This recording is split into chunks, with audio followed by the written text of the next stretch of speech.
Yesterday, I just found out he was married to Shaq's ex-wife. That's the first You thing. didn't know that? I had no idea. Now I'm like, now I see why you blew up. Now I see why you got famous. That's a whole other podcast that we're not allowed to have right now. But because I'm like, okay, because I don't really get the appeal. But okay, now I see why you are where you are. Is that why he is where he is? That's just my opinion. Because I never heard of him until like he's got last a lot of year. clips, man. I mean, he's got like the content. You know what I mean? He's really blown up with the clips. But I mean, his latest one was about giving that. He was like, but it was the way he framed it. He was like, the problem y'all have is y'all give to the poor. Well, the thing is, you got poor people. I'm quite sure you got some poor people in your church. Now, I think what he was saying was it would be better for you to tithe. And I think you could have said what you said without saying anything about the poor. You could have left the whole poor out of it. And stop acting like it was a problem. Right. You know, it's not a problem. It's just one form of giving versus giving to a church in a traditional structured way. I've had several people say, well, I don't really tithe traditionally. I give to charities. And that's, I think that's what he was trying to I tell him, no, that money belongs to God. That money, get a refund on that burger you bought that homeless man and bring that to God. No, but I get the concept. But isn't he one of those guys that's kind of done, which we talked about this before. Didn't we do a giving show? We talked about the giving stuff. And he's the type of preacher that would do like the whole, call a person out the audience and give them $100 over and over again to like get a bunch of cheers and all, which I think is cringy. I saw another one twice in a row. And two people done the same thing, and I'm like, okay, y'all gotta start watching TikTok. But the one guy called the guy up, told him to run to the wall. Told him to run to the wall again. Okay. Like 10 times. And then after the 10 times, he gave him like $100. Then he called a girl up and gave her like $500. And she went crazy. He says the reason he had to work for his 100. Yeah, I seen that 2 or 3 times. Oh, come on. I'm tired of all these displays. It's gimmicky. Preach. It's real simple. I was just watching one of the videos I put on my post on my page about all of these come to church ads, like people falling into chairs and doing the trust drop and don't trust me, trust Jesus, and jumping out of cars and all that. It just gets cringy after a while. It really is. But back to the point about Pastor Keon and giving to the poor, I think a lot of us, if he had reframed it like you said, would agree to a point. But then you start to get into that whole, you're only adding and you're not multiplying and this, that, and the other. Yeah. And this is back to me. I prefer... There are spiritual principles behind everything. Absolutely. But sometimes the best thing to do is just to explain practically why giving is important. Give your scriptural reason. And I also believe giving social and practical reasons help too. We're better equipped to serve in a more systemic way. We can combine our resources and do things that none of us could ever do by ourselves. I think that's a better way than... And by the way, he's put himself out there with so many clips now. Dude, just stop saying stuff that you know is going to go. And that's what viral. You're trying to find something and say something that is just, deep. First of all, not biblical. But it sounds second deep. Off, deep. And it's ridiculous. The whole shushing the woman. Then, your church needed money. You asked them to give you like $4 million or something like that. Yes. Okay. $2,100 per person. Right. So it's like after so long, man, people are going to shut you off. Or just keep making you a target at this point. Yeah, you know what I mean? Like you're just enemy number one. Well, I shut you off. I'm going to tell you like that. I never listen. That's why I keep saying you got to be careful who you listen to in these, internet age of clips and stuff. And somebody did, of course, say, you haven't heard the whole clip. And it turns out they were like, somebody else said, I did watch the whole clip and the rest of the sermon was even worse than that. Which I'm like, brutal, brother. Brutal. But God. I mean, all of us at some time or another could probably have clips and things we say thrown on there out of context, end up explaining ourselves. But I just do believe that some people start making themselves a target. And it's like, what are they going to say next? Yeah. And here we are. And here we are. So welcome to Religiously Incorrect, everybody. Thank you for tarrying with us for a few minutes. It is 8:30. We're a whole 30 minutes late, but it's been a busy, busy Sunday. I got to start off by giving a great big shout out to my little man, Ethan, who balled out this afternoon. The Warren Little Raiders, 2 out of the 3 teams won their playoff game, and they're headed to the Super Bowl next week. Ethan came in at halftime, after half, and they were down 6-0. They put him in a quarterback, and brother went 6 for 6, threw a screen pass that turned into like a 60-yard touchdown, threw some darts over the middle. I was just proud of my boy. Let's just be honest. I was about to play the highlight clips. He done a good job, but let's just be honest. It was a suit he had on at church today. It was a suit. It was a suit. He was fresh to death at church. He was fresh. You couldn't tell him nothing. Another big shout out to London, who just was absolutely beautiful on yesterday at homecoming. My son is all, he didn't want to go this year. He just was kind of, but now that he saw the people, he was like, I'd outdressed all them. You would out He looked at the picture. So now next year it's on, He said, listen, I'm Jeff Stanford's son. Now next year it's on. Don't tell me. This guy going to have sequins, fishtails, all that stuff. Yeah, it was a suit, but thank y'all. Check out the highlight clip on my page. I got everyone but one 10-yard pass. He was zipping them. I'm like, okay, bro, okay. And now I can't tell him nothing all week long. Right. I mean, everybody was in his face after church. After the game, and that's always a bad thing, because you had that one good game, then the next week you come in and throw 3 interceptions. Right. We do not want them problems. They was caught up in the stands like, hey, Eli, is he better than you? I said, no, that's comedy. That's comedy. But hey, I love, watching our kids do what they love to do, however they do it. Elias the Christian went out and got smashed again. Right. But they keep playing JV teams, I guess. Yeah. So I don't even know. A lot of these teams don't have. Even legal? A lot of these teams don't have freshman teams, and if you want to play, you just got to play, man. Yeah, man. They got smashed again. But hey, it's all good experience. I told Elias he's just running for his life. That's how it is. So let me say this real quick. Are you ready to go? Go ahead on. We here, man. We here now. Let me say this one thing. We live. I got to say this one thing. So today I'm preaching. Right. And I was preaching Go for the Gold. And one of my points was you stop trying and start training. Okay. And so I talked about, was it maybe 2 years ago, where Christian could not ride his bike yet. Gotcha. And he started riding the bike, and he fell off, and he said, he quit, and he did quit. And so I made the point that, he said, I tried. And I said, no, it's time to start training. And I'm looking at, he's like, he didn't say that.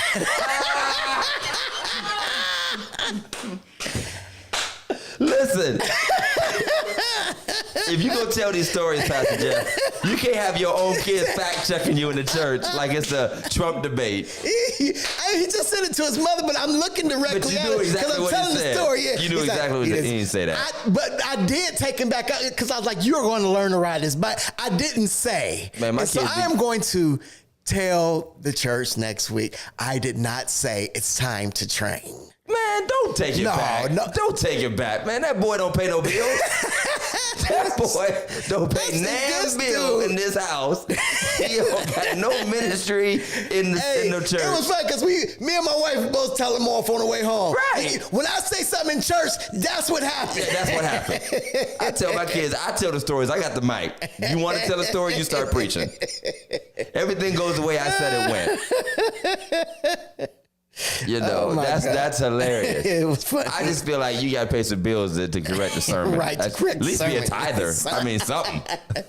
Don't get to the poor, though. He got baptized last week, and now he want to tell the whole truth. Nothing but the truth.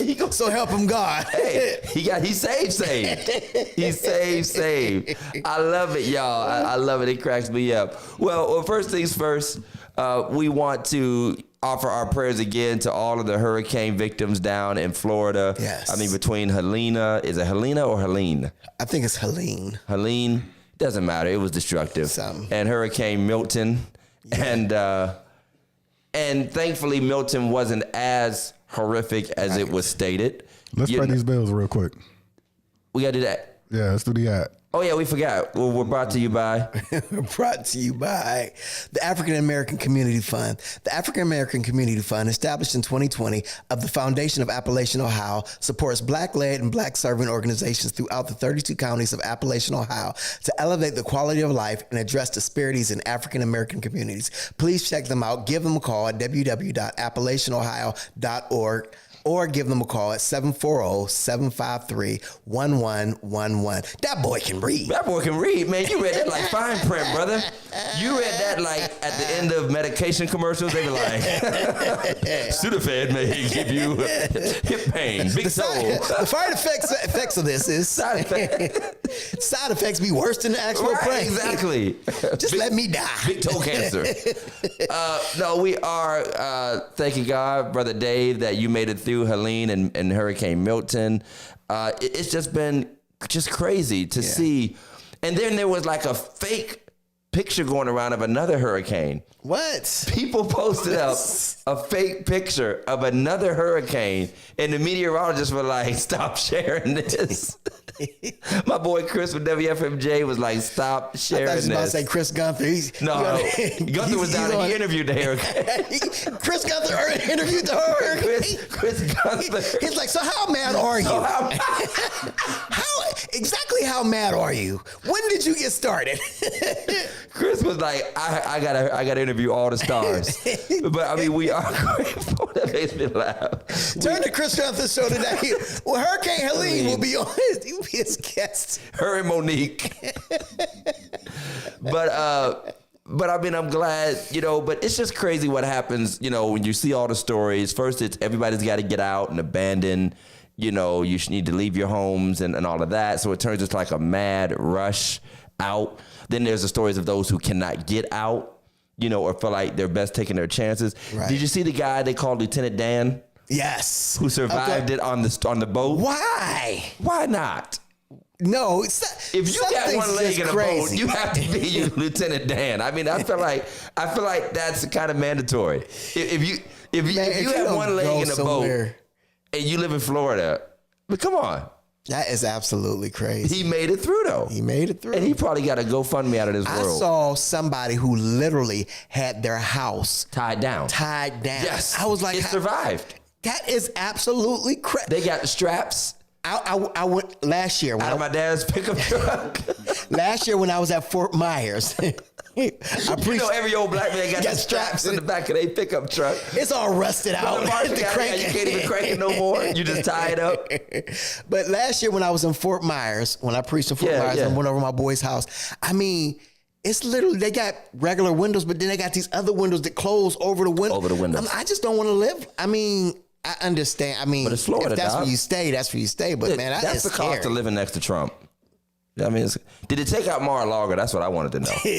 Let's hope. Listen. Let's hope. God, you didn't do your best work this time. So real quick before we go on, I have to bring this up because, there are a lot of conspiracy theorists out there. Yeah. And my wife just so happens to be one. Okay. My wife Thanks believes. A lot, Sister Tiffany. My wife believes that Elon Musk is the Antichrist. Okay, I can get with that. Go on. She believes these new robots. He wants to put robots in everybody's house, like iRobot. I did hear about the robot thing. Yeah. What would make you want a robot after watching iRobot? Well, on the flip side, there are the Jetsons. No. So you can take the Jetsons robot went crazy a couple times. Yes. I mean, she made a mean roast though. What was her name? Was Rosie? Was her name Rosie? Yeah, I think it was. Rosie made a mean roast. I'm just saying. I mean, you take your chances, Jeff. I think I'm more on the side of the Jetsons. And the fact that they think, but these same people think that you can create hurricanes and control them. Yeah, that's like true. Remote controlled. I saw a post before I got on the podcast today. It said the conversation ends when you believe in remote controlled hurricanes. I mean, they're so powerful.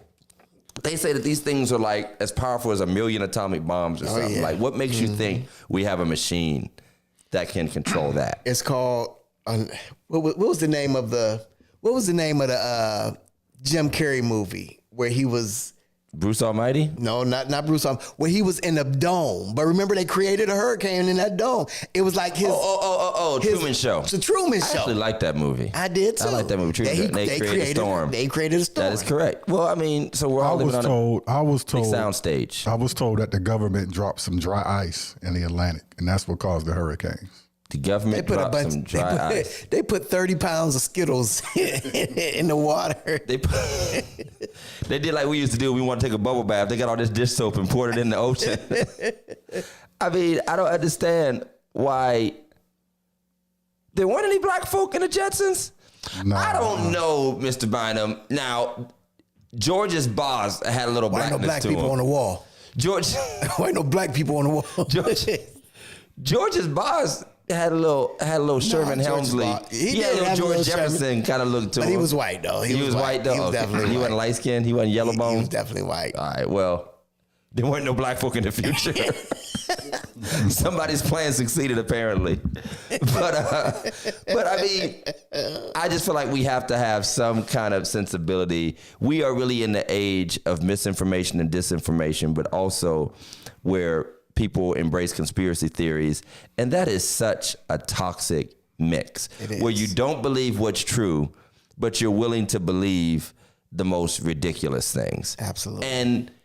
And hound people over stuff like that when they're fighting for their lives against a storm. You know, and honestly, I mean, if I was on the ground, who cares who made the storm? The same person will say, I can't believe that Moses will walk across a sea on dry ground. I've been preaching about Jonah and the fish for a month, and I'll tell you what, I'm still up in the air about it. Hey, once you start preaching, you be like, let's just get past the scripture. But there's a lot of stuff out there, and you know, I just feel like it's an age of ignorance, and it's scary. And I'm sorry that people really go to those lengths to be this way. So much love and much prayers to everybody out there. Hope you guys don't get any more, you know, serious storms. You know, one of my friends, Dr. Bailey, I don't know if you remember, he was trapped on a cruise ship. Wow. For like 2-3 extra days. And then they had the nerve to offer him 3 or 4 more days free. He's like, are you serious? Like, I'd have took it. Well, Jeff, I forgot. Jeff is the master cruiser. I'd be like, hey, Mike, I ain't going to be at work the next 4 days. Right. Well, Brother Glenn, you're late. Calling off personal. But you're not nearly as late as we were. So thanks for tuning in. Thank you all for liking, for sharing, for commenting. We ain't staying on longer because we was on late. So. No, we're not. We're not. But it is time for Meme of the Week. Meme of the Week. Meme of the Week. Welcome to Religiously Incorrect, ladies and gentlemen. Meme of the Week. Meme of the Week. Thank you. Send us your memes of the week. Meme of the Week. Meme of the Week. We are, these are all jokes. We are just playing. That's hurricane water. That's hurricane water. Water costs 53 cents. That's recycled water. The whole cap broke. All right, y'all. All right. So I have this running theory that a gospel song is not a hit until lots of churches are singing it, and usually poorly. Gospel song is not a hit unless lots of people are singing it, usually poorly. Okay.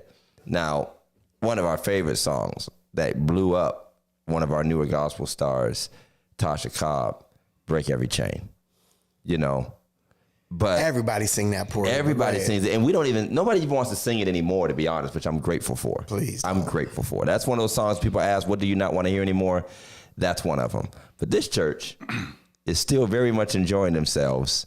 And one sister in particular, I'm going to warn you now, you might want to turn your volume down just a little bit and work your way back up. Hit it, Brother Mike. Big Mike. Yes, I do. I hear the chains falling. Do you hear it? Do you hear it? Can you hear the chains falling?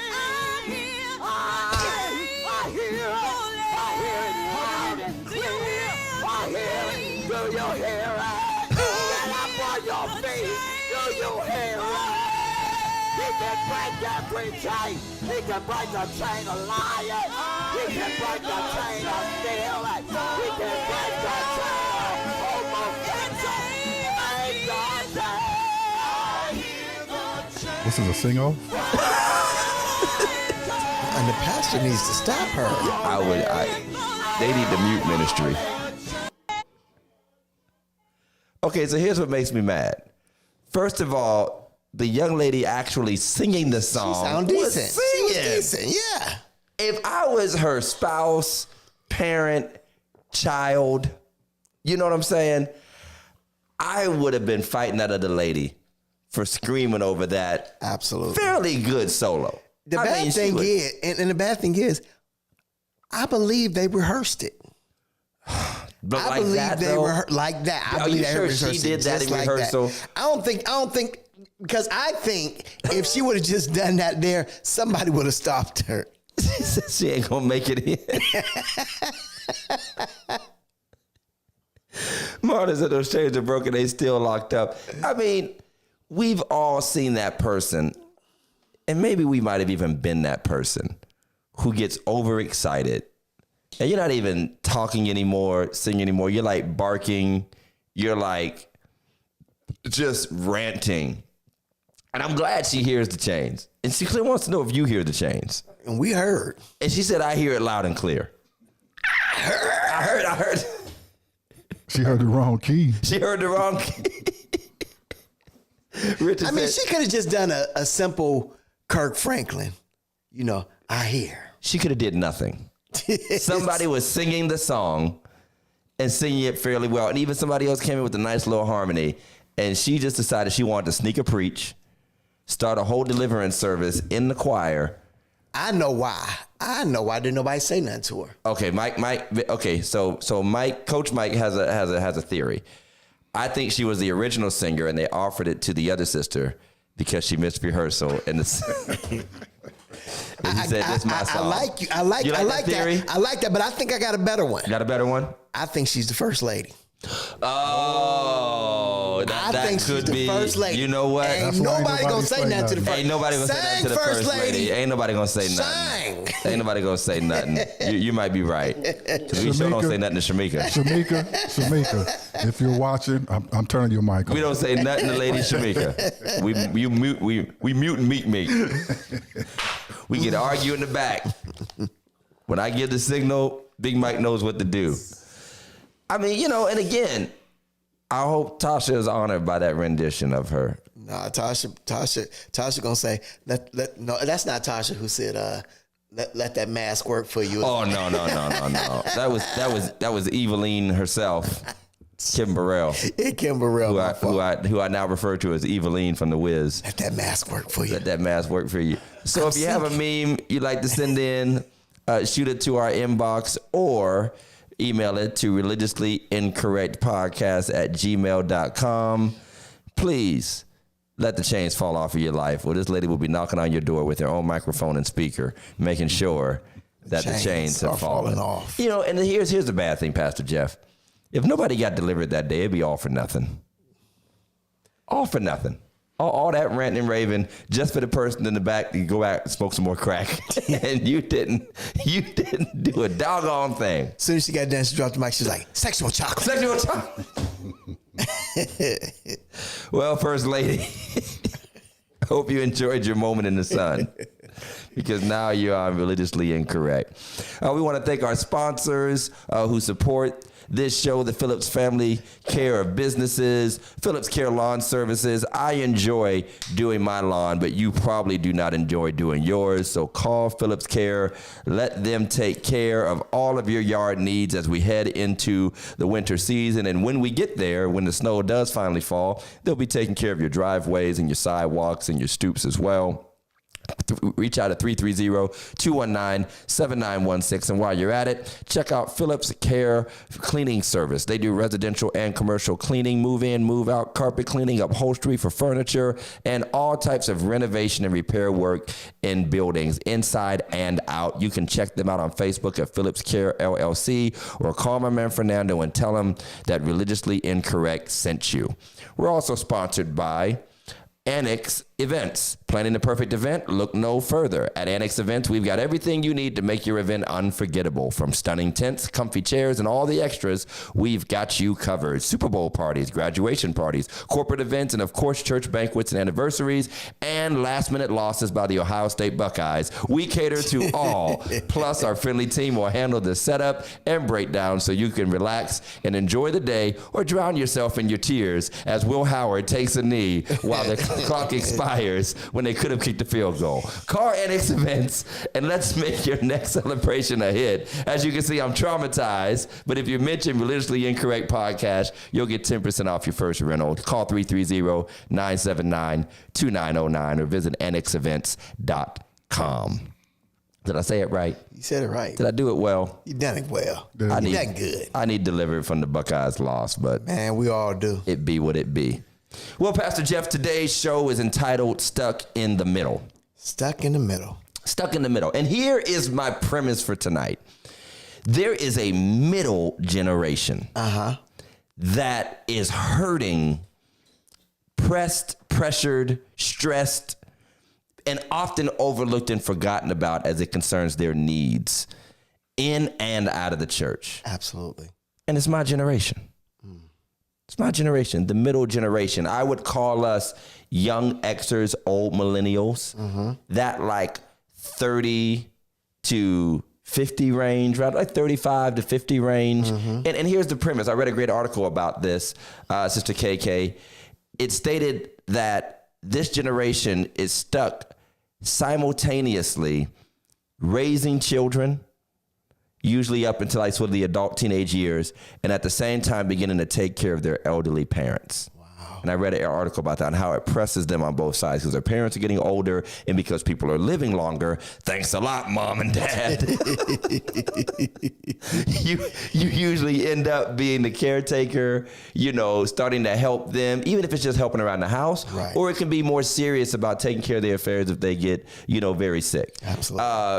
At the same time, they're obviously still living really what you would call like the meat of building a life. Yeah. You know what I mean? Like buying your first or second house, really trying to be stable out of your young adult years. And then, of course, trying to get these little gremlins out your house or get the young adults in your life kind of going, you know what I mean, on their own. And so as I read that article, I thought about how the same dynamic exists in the church. Absolutely. Exists in the church. And one of the sayings I've come to is that in the average church, which by the way, the average church is less than 80, 90 people in the church. If there are people in that age range in the church, they are either stuck doing youth ministry and simultaneously called upon to help out, assist in other ministries like anniversaries, revivals, women's days, usher days, denominational days, and you know, they don't ever really have anything for themselves. Yes. And Mike calls it the Jan Brady phenomena. I like that. Marsha. Is that what they said? All my Nick at Night people. So, I mean, how do you feel? Because we're kind of in that spectrum. Pastor Jeff's in his early 50s. I'm in my early 40s. And so we're kind of in that spectrum of life. Right. Now, here's the thing. We get off easy because we're pastors. Right. So we get attention, you know, from both sides. But I think about the average person who sits in my church and comes to our church who is in that phase of life. And I have to say, there have been times when I feel like I've come up short. Absolutely. Or perhaps just have not been able to imagine what means I could implement to correct that. So let's like jump into that a little bit. I think oftentimes it's hard because I think we try so many different things, and you know, whether it be a bowling night or whether it be, you know, couples going out. You know, I know I had the marriage ministry, couples ministry. You know, and as soon as you do that, you know what's going to happen. Somebody's going to say, "What about the singles?" What about singles? You know, and then you know you got somebody like it's my fault you're lonely. You got somebody coming out that ain't married. You know, Mike, like okay, I got you. Yeah. That cake gonna come a little late next week. Cake gonna be a little musty next Sunday. I'm sorry. No, it's good, but it is difficult because you do see them and they are there. You know, I was talking to a young lady today who was saying, you know, she is, going to start bringing a lot more of her age people to the church. And, right. And it kind of scared me, to be honest with you, because I'm like, what am I going to do? What am I going to do with y'all? Yeah. Yeah. What exactly am I going to do? And, and I know this young lady, so I know she's not. She ain't bluffing. Yeah, she ain't bluffing. She for real. Yeah, she's one of them pew fillers. Right. Like when they say, right. they coming. Right. Yeah, they coming. And I here's one thing I've discovered. People our age, this is just my personal opinion. If you do church fairly well, you don't have to like really work to like impress or hype them up necessarily. Mm-hmm. So church, the services or the Bible studies or what have you, whatever they're going to come to or enjoy coming to, that's not necessarily the thing. But what does happen at times is working around the stress of them getting more deeply involved. And here's a phenomenon I've noticed is that there's a desire to get more deeply involved on their part, but a reality about their capacity to be involved. And I'm a pastor, the pastor of the church, and everybody knows, dragging these 3 kids around. You've got a teenager and a little one now. And so the reason we're late for this podcast, I was at a football game, barely trying to sneak in, a little nappy nap and then jump back up and get ready and do all that. And that's very common even in the church. They run into a brick wall of wanting to be involved. And then as soon as they sign up for something or the schedule's thrown at them, they realize why they can't be. Right. Absolutely. They realize why they can't be. Absolutely. And again, the schedules of this age group are much, much different. Work schedules are so non-traditional. And I got 2 buddies here that both on swing shifts or have been on swing shifts, which is just standard now. Even office jobs and other types of jobs have so much extra attached to them that you just never know. My wife just works a traditional bank teller job, which used to be like the easiest job in the world to have. But when you start extending bank hours or sending people to other branches and doing all these things, it's just a lot. Carol said something, they feel guilty for being in that situation, tired of whining kids and screaming old folk. And I think that having others in that situation to talk to is beneficial. One thing I will say is I sometimes get sympathetic feedback from older members who are like, I remember those days. I understand, Pastor. I get your coming and going and all that kind of stuff. Like, I get it. But then you still feel that tinge of not resentment, but just like, but I still expect you to be there. Right. Absolutely. Still expect you to come to this. Absolutely. Absolutely. Kind of a thing. I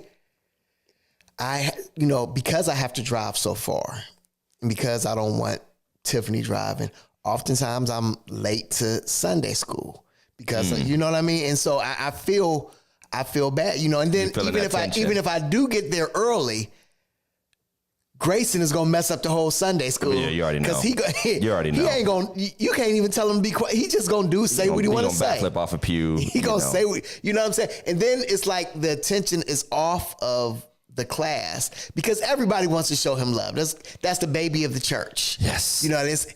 Oh, baby. And the Grayson. number of times I've heard mothers, especially, say, "I don't want to come because my kid's a distraction." Yep.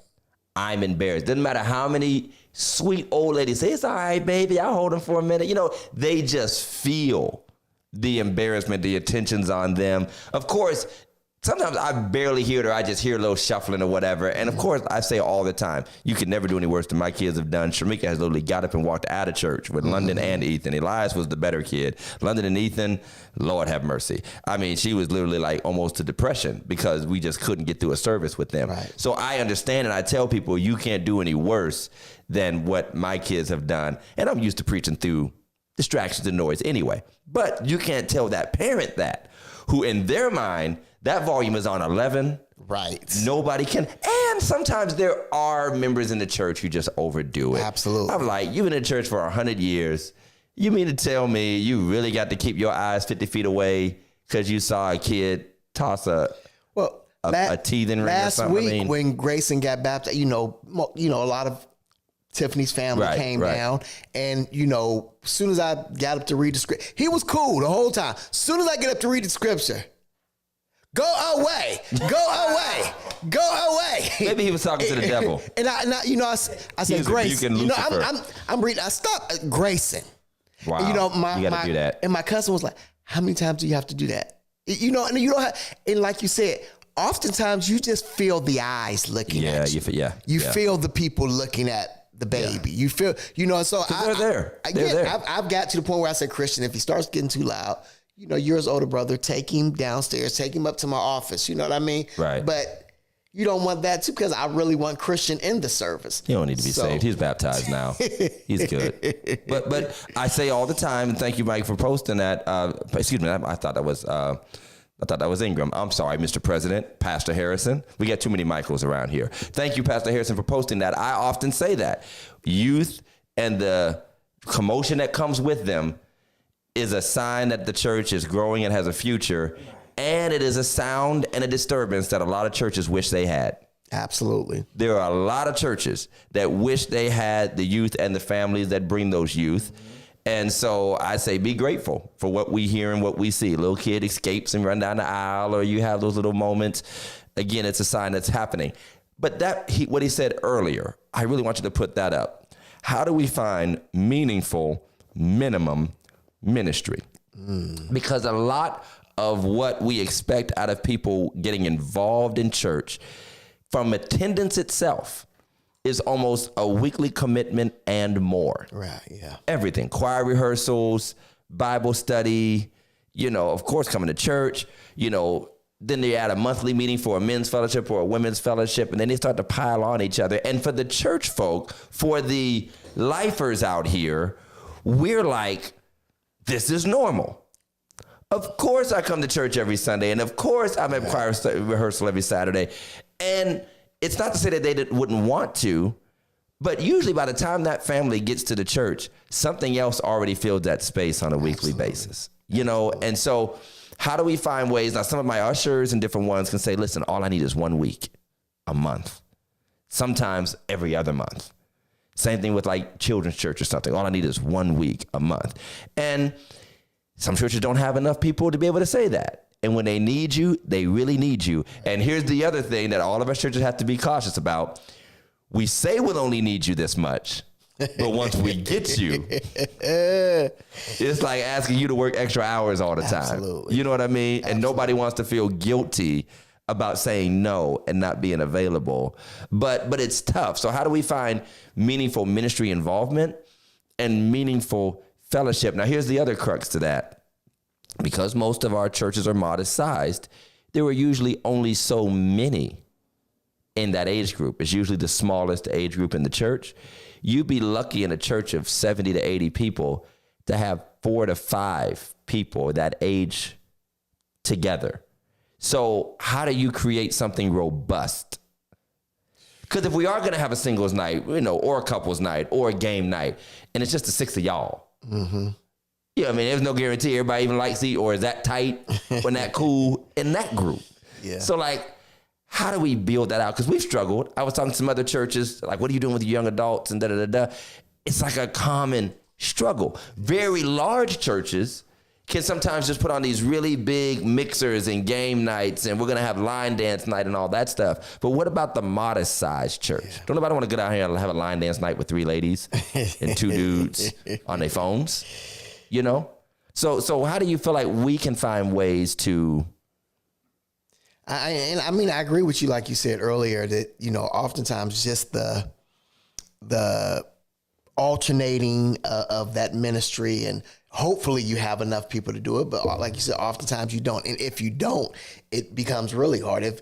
If I ask you, can you usher twice a week? Then on the third week, the person who's supposed to usher doesn't usher, then I'm asking you to do it again.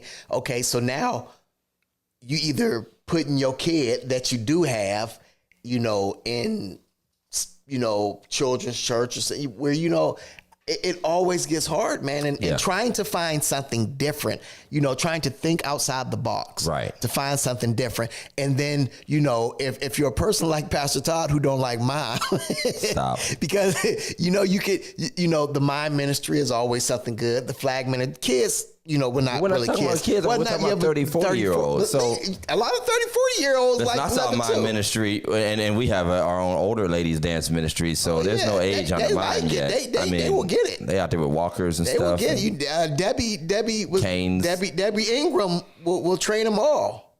Not mine, she won't. No, I'm joking. It's comedy. I love what Pastor Harris has said. I can't fuss. I say this often. I want to support those with growing children and fulfill their obligations to their family. And the funny thing is, I say that a lot, and I know that saying it is going to create a sense of freedom in people to not feel guilty. And sometimes I know I could lean into the guilt trip a little harder and it could work, but I wonder at what cost. You know what I mean? Because that's how we were raised. Our parents who raised us at the age we are at now, they were guilted into making sure they didn't miss at our expense. So a lot of us who joke about being drugged to church, old joke, I was drugged to church, I was drugged to Sunday school, I was drugged. But that's because there was a preacher basically, ragging the old saints, for basically telling them, if you don't have your family here, this is the most important place to be. Yes, absolutely. You go to the ball field, you ought to be able to come here. Now, I do have some semblance of that, but we don't express it the same way nowadays. My warning now to families is make sure you maintain a spiritual balance with all the other things you're doing in your child's life. It is up to you to emphasize their spiritual growth and health as much as everything else. And I think I have a pretty good model, because even though we're made to go, even though we're made and my kids ain't got no choice, families can see that I can get my boys to church and the football game. Absolutely. Absolutely. And you could too. You know what I mean? It's not that difficult. And here's my thing, and I'm talking us to us, because we're at that age. We're kind of at the age of fellow parents. We can't be afraid to challenge our own generation. And I think challenging our own generation is a little bit different than punching down and fussing at a younger generation. Absolutely. And I think sometimes we're so busy trying to be cool and relatable that we don't call each other to the carpet when we can and should, with the language that we have at our disposal now. Like, we know how to frame it different. We don't tell people you're going to go to hell and that's why your family messed up and that's why your daughter, that's how it used to be. You start bringing them to church, see what happened? We don't say it like that, but we should say something. So maybe a good thing to ask, if anybody is around that age group, 30, 40, 50s, what do you need to hear or have you appreciated hearing? And I kind of want to put Big Mike on the spot, because I remember when he first started coming to church and I was kind of like, all right, so what can I get you involved in? You know what I mean? Right, like I was, just like, because I knew now he's media guy. Right. But for a while he was like, I'm just going to come as I can and just kind of get back in church. But I was like, bro, if you're going to do this every week thing, you know what I mean? So he's a success story in a way. Praise God. Hope you don't fall off with this hand. But like, I want to hear, or if you're a little older, or maybe you're a pastor, or what has worked? Have you ever had any instances where you've seen some encouragement or some ways of framing the challenge to this generation? Well, I'm 51. Okay. And for me, what literally worked for me is just appreciativeness. Just, show that you appreciate it. I show, not exactly me. I do it, but I'm saying when it was done to me, even with you. Okay. When I was with you, and there were days where I think I was sick, and you would post on Facebook. Pastor Jeff will really miss my partners, Pastor Jeff and Lady Tiffany. Couldn't be in church today. That made me feel like, I really was missed at church that day. Right. So I try to feeling valued. do that. Yeah, feeling valued. I got it. It makes a difference. Elder Alfie talked about you must have balance and create a blueprint for the younger generation of parents to follow. I agree with that. Because we're in this generation, we should spend time working into our sermons and our teachings the practical application of how we work this out in life. Right. How do we work out the busyness of life? How do we work out the stress? How do we work out the expectations of kids? Without embarrassing my children, which they're already, at the hiccups, which they're already used to, I do make it clear that, hey, my kids don't be wanting to get up either. I got to be the man and get them up, You know what I mean? And that's a little bit of a message to the brothers. Like, hey, you know, if you're in that spot and you can be with your children and you're in your house, hey, that's on you, bro. You know what I mean? You got to be that tough guy sometimes. You got to be that disciplinarian sometimes. You have to be the one to say there are things you're going to do and not going to do, but we're going to keep God first. But I can also say, like I said earlier, look at me, or they already just see that the same guy that was up there hooping and hollering, you know, somehow made it to the field 2 hours later and is out there, you know, with his boys just like everybody else is. And I'm not hooping and hollering at the field, you know, and praising Jesus and all that stuff. I'm just doing what a father would do. Brother Carroll had a great comment. He said, how about pulling this group of folks together and turn the responsibilities around? This is good. Instead of making them primary contributors to different ministries, they can become fillers. That's a good way of starting somebody off. Like, could you be a fill-in if needed to certain things? Right. Almost like a bench. Yeah, like the bench. Like, hey, you're interested in being an usher, but you're not sure if you can. How about we just very lightly work you in very sporadically? Which brings me to another point. We can't be afraid to do one-off things as opposed to asking for a commitment on the front end. Absolutely. One of the things that I really like that you've done, and honestly, I do like it. I don't know if I would do it, but I do like it, that you allow people who are not members to be in the choir.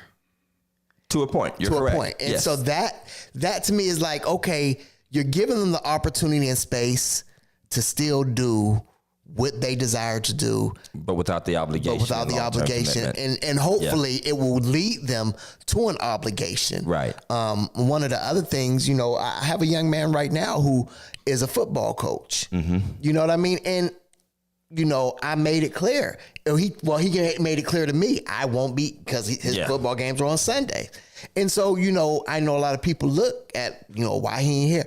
And so every so often I just, you know, brother such and such is coaching, that's why he's not here. And he's a trustee. So next week is our Pee Wee team's Super Bowl, you know, and I'm going to be at the game with flyers like, hey, y'all, ain't no game next week. I see y'all in church. Time to get back to church. And the funny thing is, during the season, everybody promised me, man, I would be there, man, but I got to be down here, you know, because they got early games and all. I'm like, okay, cool. All right, cool. I remember that. Ain't no game next week, bro. Where you at? Matter of fact, the team that lost this week, y'all need to be there next week. But I like to do one-off thing. That thing you mentioned, I think a part of, and nobody wants to hear this because we've talked about membership before. I think we attach too many basic functions to membership and a certain level of what we think is Christian maturity that really doesn't call for it. And maybe that's just me. Outside of like teaching ministries and leadership or something that has to do with money or something very sensitive, I don't think you should have to be a member to do arts and crafts at VBS. Right. I don't think you should have to be a member to help out and be a volunteer at Trunk or Treat or, you know, a block party. And I think churches miss out by not recruiting and engaging people. And I think they often can be a good ramp up, these one-time events where after this, there's nothing else. Yeah, thank you. Thank you, Mike. After this, there's nothing else. Or at least, hey, Trunk or Treat comes around once a year. And we do have some people in our churches, like when that one thing comes around, I'm there. Right. I love it when y'all do the tailgate party. I love it when you do this or that. By the way, I'm just going to say this now. I'm going to get it out. When you don't post your little stupid Trunk or Treat stuff and trying to cuss us out for having Trunk or Treats, we're going to tell y'all off on the show. Listen. We are going to tell you off. I got a whole segment ready for coming up in the next, because I know it's coming. I know it's coming. It already came. One of the prophets already prophesied against us. Oh, they prophesied against us. They prophesied against us. Yeah, for doing Trunk. You need to send it because I'm telling everybody off this year. Your wife already cussed her out. Okay, good. Okay. So it's all it's good.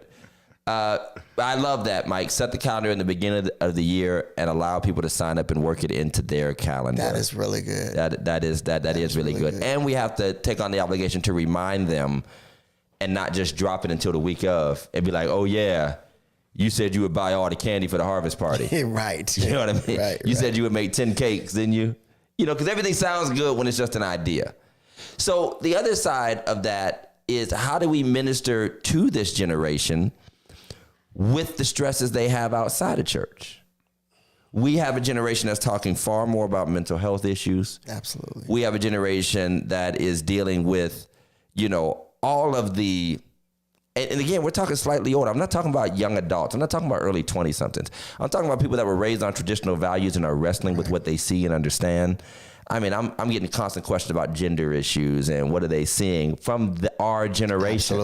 Absolutely. Because we're like the last generation. And my kids are in a whole different frame of mind, and they're good and saved as far as I know right now. But they don't think with the same mindset we do. We're literally wrestling with this changing world. Right. You know what I mean? We're wrestling with the reality of mixed families and, you know, starting over again, divorce and things like that. So like, how do we help to relieve the stress? I think one of the things we have to do is we have to stay updated ourselves. I think we have to go to some of these classes. I think, you know, some of these, whether it be EOBA, whether it be Lifted Reformation, whether it be, you know, Berean. Can I ask an honest question? Yeah. Because you just mentioned a bunch of basically like church conferences. Yeah. Do church conferences usually feel up to date with the needs of our generation? I think some of them are making efforts to. But they're focused on church, though. I'm talking about they're life. focused on church. I'm saying those, but I'm just saying any type of, you know, I think we have to fill our minds up with what's going on with these young people, with what's going on with our age group, because it's so much that, you know, even me, you know, from the time I start preaching, I've been preaching up now about 20 years. I have totally had to almost shift because, and not saying that the word isn't still true, but we have to understand what's going on out there in the world is a lot different. It know, is. saying some things will really get you canceled. Oh yeah, you'll get canceled. You will get canceled for real. And you can say all them, he, you can say all you want. You can say all you want. God said it. That's what I'm going. Okay, try that if you want. You're gonna get Pastor Keon. Try it if you want. Yeah. Oh, but you're absolutely right. You have to be careful. But I would say, and I was just having this conversation with my wife on the way to the football game this afternoon. More of us need to just keep our finger on the pulse of the culture. That's as simple as a Facebook scroll. Absolutely. If I want to know what's going on in Warren or in the culture in general, that's just a few minutes in your morning or nighttime scroll when you're laying in bed with the wife. You know, you both got your phones open. And there's and some of the stuff I preach about and address end up flowing back to what I saw without me saying, I saw a post and it said, and boy, was that trifling. But I, at least, for instance, I'm teaching on a church covenant, okay? But I'm bridging it into the generation and culture that does not commit. Right. I'm getting that from a bunch of commentary and experiences being shared about people really not committing to relationships, or, you know, talking about how quick they quit jobs, and they're telling me what's going on with them, and I'm just feeding it back to them and then putting it into the context of my argument in this Bible study series is that the church has to model what commitment and covenant look like, because the world has lost its bearings. And so instead of the church following the culture actually does follow the church. Church has to give the culture something to follow. Absolutely. So this is an example of what to follow. So I think that there's ways where we can look at the world. Sometimes I feel like having a little, what do you call it, focus group, sometimes that comes off as cheesy to me. Because that's been happening to us younger people our whole lives. Since I was a teenager in the church, who hasn't been invited to a church rap session? Right. As a teenager. And what's the first question that comes out of their mouth? Tell us what's going on with you. So from the time I'm 13, you know what I mean, to being a young pastor, like, what's going on with you? It's like, I'm just living, man. Like, right. I can't even put it into words. And a lot of them just don't want to talk about what's going on because some of these things are very, Right. And so I think, there's so many good things up here, but I think one of the things that we have to do as pastors is begin to use what I would call a scale down method. Okay. And what I mean is by looking at some of these larger churches and what they're doing and scale it back to what we can do. To what we can do. I get it. You know, and make it, like you said, make it manageable for you. Maybe you can't have, you know, all these strobe lights and all, you know, these nights of praise but you can have a gathering. Right. Some sort of gathering. Well, here's one fear I have about that is because we're all over the place in a philosophical sense. And I love Pastor Tatum's creating the space, creating the forum. Brother Carroll said something to that effect as well. But sometimes I do worry where it will go because you can get a lot of agreement going in the wrong direction because people did get a voice in a space. And they're like, yeah, you know, it'll be something just way off. So I feel like you have to have anchor. And what I was going to say is a lot of times, and again, Pastor Jeff and I are in this group. So we probably have the best position amongst many others in our cities and fellow pastors that actually say, I want to do this. Hey, who wants to meet me? But we've also been those people who have flunked and fallen flat on our faces trying to create some of these spaces. Absolutely. Where we did the flyers and we created this cool motif and we're going to meet at the get wings, go to a restaurant, and nobody responds. Everybody's busy. Everybody backs out at the last minute, or it's kind of dry and you know, so I feel like you need an engaging anchor that's not the pastor necessarily. Yeah. That can sort of anchor it, but then you need the voice of authority in a way to keep it centered. Yeah. So that it doesn't go in left field. Because a lot of times things do go in left field. And so you let people have their own ministry and and then you come back and be like, hey, okay, so we're gonna have a transgender night at the church. And you're like, yo, wait a minute. What happened? And I'm not saying there's anything bad about ministering to all people. I'm just saying sometimes the ideas will move faster than you're comfortable, if that makes sense. Listen, they move faster than you're comfortable with implementing. And then we have to go back and explain to the rest of the church or the other power players why we're doing what we're doing. Some of them, some more pregnancies have come out of youth ministry. I ain't lying. Am I lying? I ain't lying. The infamous church van. The church van, yes, sir. On them youth trips. Hunting. Yeah, Big Mike. In all honesty, though, I think we're breaking the mold, what we're doing right now. Okay. With this show. You know what I mean? I think we're breaking the mold because we're talking about it. We have two successful pastors, you know what I mean? Just being real, barely being themselves and talking about everyday life, which I'm going to go ahead and say it, which most older pastors don't want to do. Well, can't. One thing my wife says to me frequently is they can't. You wish they could, but they can't. They can't find the words. Their terminology, their vocabulary is just in a whole different space. How do I say this? Preaching can be a competitive space. Being a pastor can be a competitive space. Everybody really is competing for eyeballs and likes and all that stuff. But so it's not like I want more people to jump into the exact same methods that we do. But I am disappointed that more people don't engage the community and generations with the tools that we have. And I was mentioning this to Shamika in the car, and I'll share it with you guys. I said, you know, stuff, how old is older? Sorry, Pastor Harris. Sorry, Mr. President. I didn't mean you. Hey, just embrace it. You're a father in the gospel now, you know? But what I was saying is, I think one of the things that have gotten me over with whomever I'm over with, and that's a wrestling term, by the way. That means you got a little popular. That's a wrestling term. You got to get over. Is just being common. Like, as much as I'll post come to church, I'll also post, here's the score of the Harding game. Right. You know, just everyday stuff. Like, man, if something funny happened, you comment on it. It's okay. You know what I mean? I'm not saying get into anything crass, you know, unreasonable, disrespectful, or it's a threat to your Christian witness. But just being able to say, hey, all the kids at homecoming looked great last night. Yeah.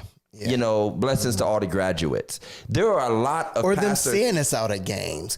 Or seeing us out, you know, when we used to go to Pit Boss and just sit up there. I mean, it was people come in like, these cats is just really we're just here. Just here. We're not in suits like after a service at a fancy restaurant taking the guest preacher out, you know, to dinner.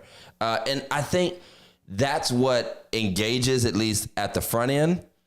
But as Mike says, and I'm glad he said that, how do we find ways to implement professional and academic things to the church? Now, to a point, one thing I've run into is, for instance, we think that the younger parent who has kids or the person who works with kids in their profession, teaching, mentoring, whatever, we're like, oh, you'd be great for children's church.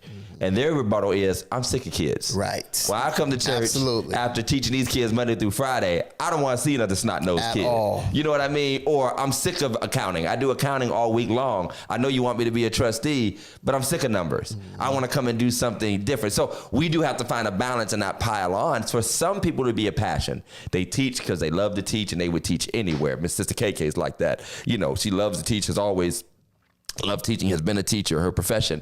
Others are like, and I've had people literally say to me, and they're in the neighborhood. So I had one who was like a principal in the local school. And a lot of the kids from the school come to our church. And she was like, I don't think I can come to this church, because I see these kids 5 days a week. And if they find out I go to church here, you know, I got to be sympathetic to that. But I do think we need to treat adults like adults. And here's where the rubber meets the road. Those adults can never be as committed because they don't have the time that the older ones do. So we often want to sort of supplant the older with the younger, but that will end up leaving a lot of gaps. Absolutely. That'll end up leaving a lot of gaps. And sometimes a part of us reaching our generation is messaging to them the commitment and the sacrifice of the older generation, because I call it cheap applause and cheap criticism. It's easy to just say all these old folk are in the way. But can you honestly say you really would give that level of commitment that they're giving? Ain't no way. You know, I one of the things I loved, and I haven't been there since I was in the 6th grade. One of the things I loved was watching the changing of the guard at the Arlington Memorial. Oh, yeah. DC. Yeah. I loved it. But they done things the exact, you know, when they changed, it was like you didn't know the one from the other. Right. I think there's a shift now, you know, because you can't do things the way they done them. You know, you don't have the time, you don't have the space, and oftentimes, let's just be honest, you are not financially able. And it doesn't work. Yeah. You can do it incredibly well, and it just doesn't work. It doesn't resonate. Absolutely. It doesn't. So we have to give people space to do things maybe a little bit differently.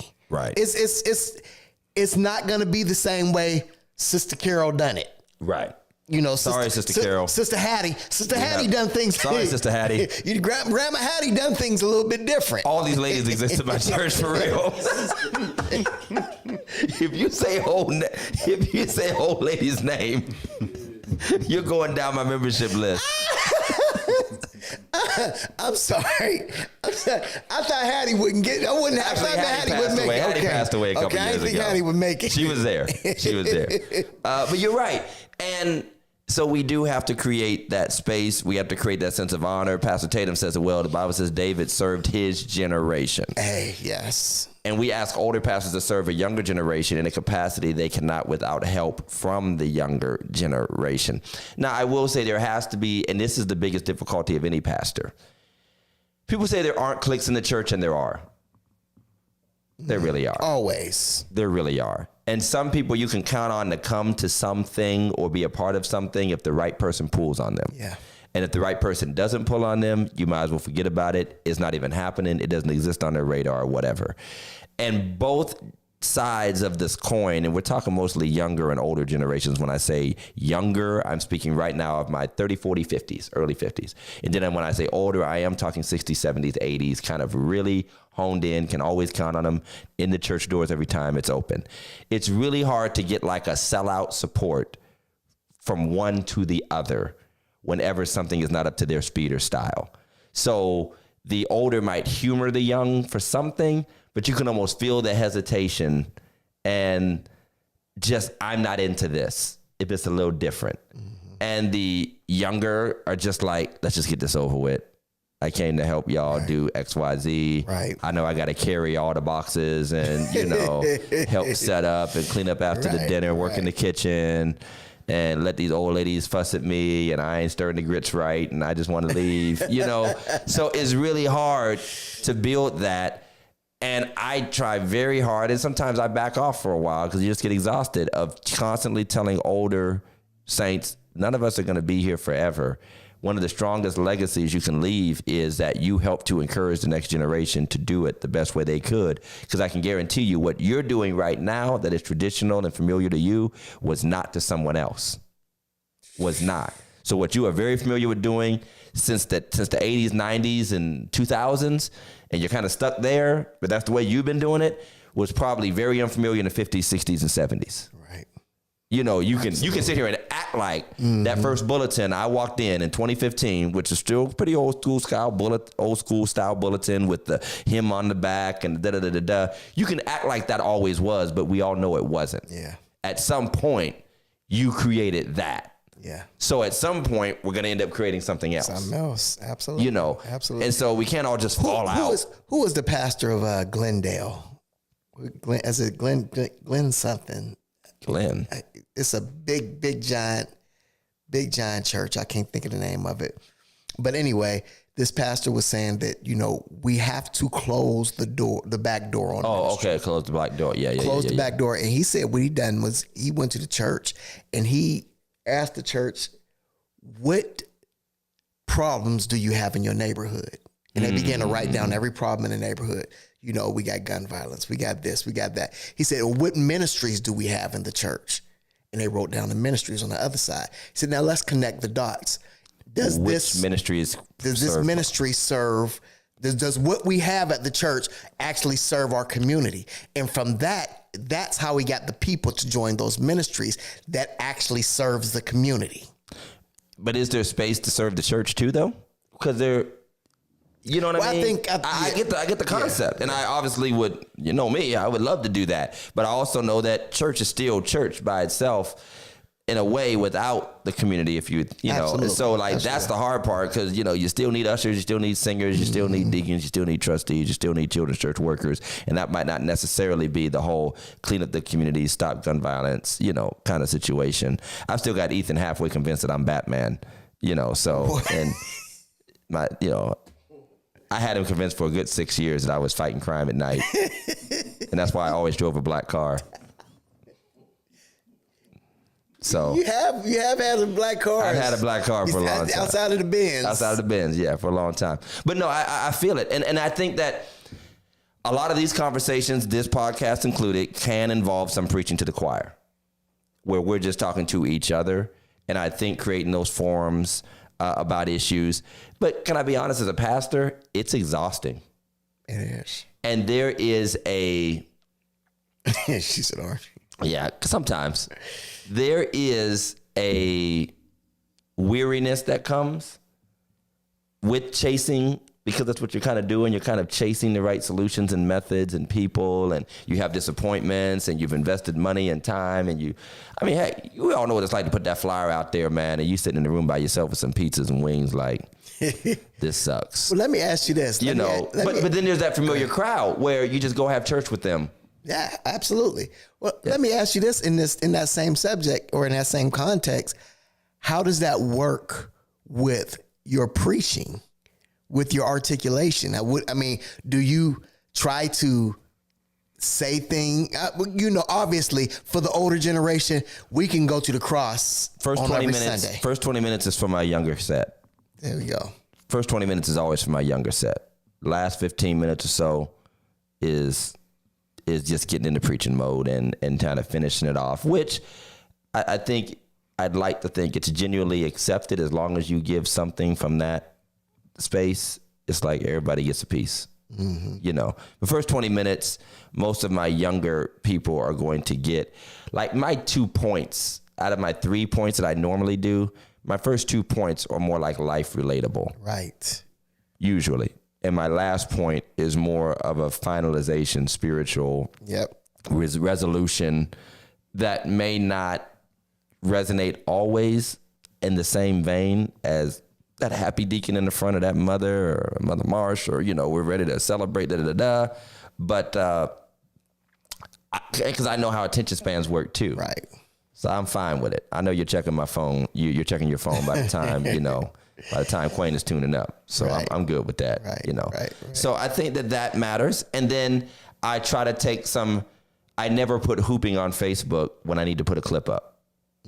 I'm almost never putting up the super duper churchy parts. I might put a song clip or something, but usually it's like some practical point Right. that I'm putting up on Facebook to let them know that I see and hear and understand the issues. But I think the next step is, how do you coalesce that into a movement and engagement? And how do you find the space and time? So something we've talked about before on this show, that I talk about it, and listen, we're all the same here. You know how you talk about, going to work out and you don't actually do it or whatever? Preachers talk about ideas all the time and struggle to implement it.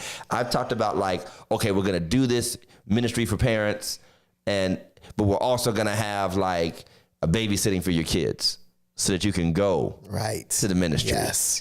But it just takes so much time to find the right balance. Okay, who am I asking to take care of that while we go do this? Right. Or how are we working around everybody's schedule to all go to the amusement park? And sometimes, again, it comes to a point person, who can I count on to just be that person who will push and not get frustrated? And I think that's the big thing. Who's willing to keep pushing when the results don't come on behalf of the ministry? It is difficult. Who's going to be willing to push? And I'm in that space. I readily admit I'm in that space, and I think every church is in that space. And I think large and small churches are just unless you hit a really slick space where you really are just kind of engaging for a while, I think everybody hits a space where outside of a core, they wish they had more engaged. And so I guess for us who are smaller, I would say don't be so jealous, because I've been to some bigger churches and they're like, yeah, we're still working on that. Mm-hmm. And I'm like, okay, doesn't make me feel so bad that they have started and restarted their youth ministry 3 or 4 times. And when I say youth, I'm talking about the middle age. They've tried to do the couples, the singles, the outings, the this, the that, over the last decade 2 or 3 times. So, and then you got to remember, President Harrison told me something very key, that, this is literally, he's been at the same church, but this is like a third congregation. Oh man! So please understand, you go through phases. Your youth ministry grows up. Right. They go to college, and half of them ain't coming back. The crazy thing is, the youth ministry grows up, and by the time they hit their 30s, and we'll finish on this, by the time they're hitting their 30s or 40s or whatever, they're kind of so gone that whoever comes in their 30s and 40s was not a part of that youth ministry. They're from somewhere else. Right. They came off the street or migrated from another church or moved to town or whatever. They're usually not the people that were in Sunday school 20, 25 years ago. They're usually not. A very small percentage of people that have come in the second are people who grew up in second. Usually there's a gap. Mm-hmm. So they'll come back after 25, 30 years, and they're like 50. They'll come back, but they don't come back as 30. Mm. You know what I mean? Or they don't just slide straight through. So for those of you who have seen second be pretty good, we're all in the same struggle. So you're not so off, right. Even though we do have a nice mixture, and I'm grateful for it.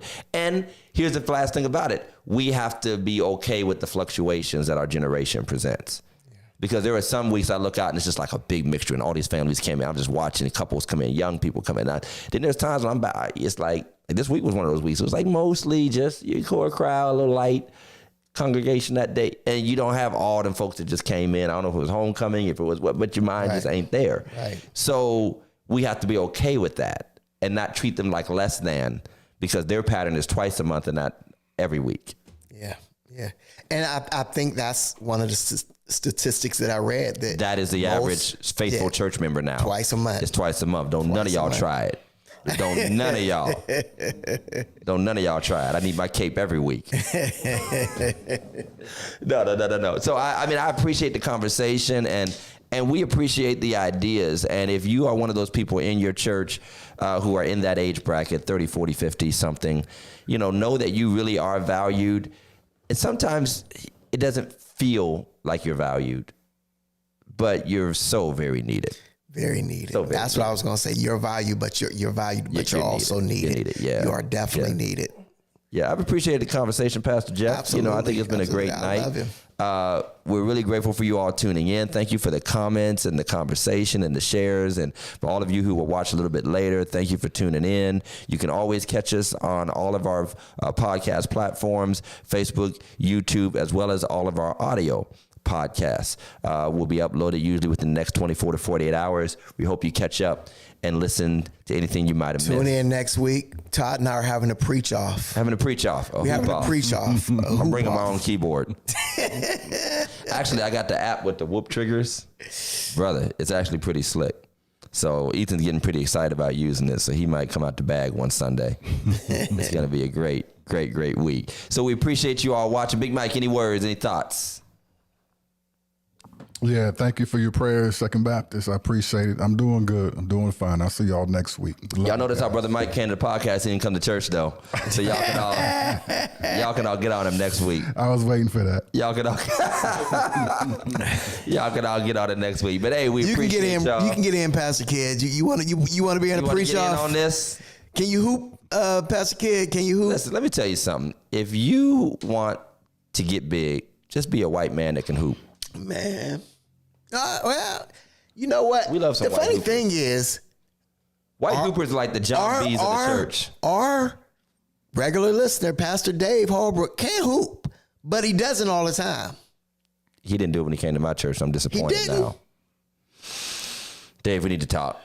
Listen, he came over to Beulah one, and Did he? He went there. I want him to come run it back.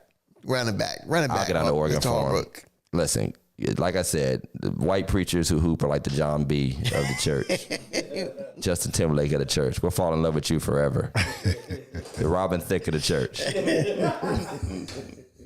Peace out, y'all. Have a great night. See you next week. Same bat time, same bat channel, because I'm Batman. Meet me at Sunday night service. Peace, y'all.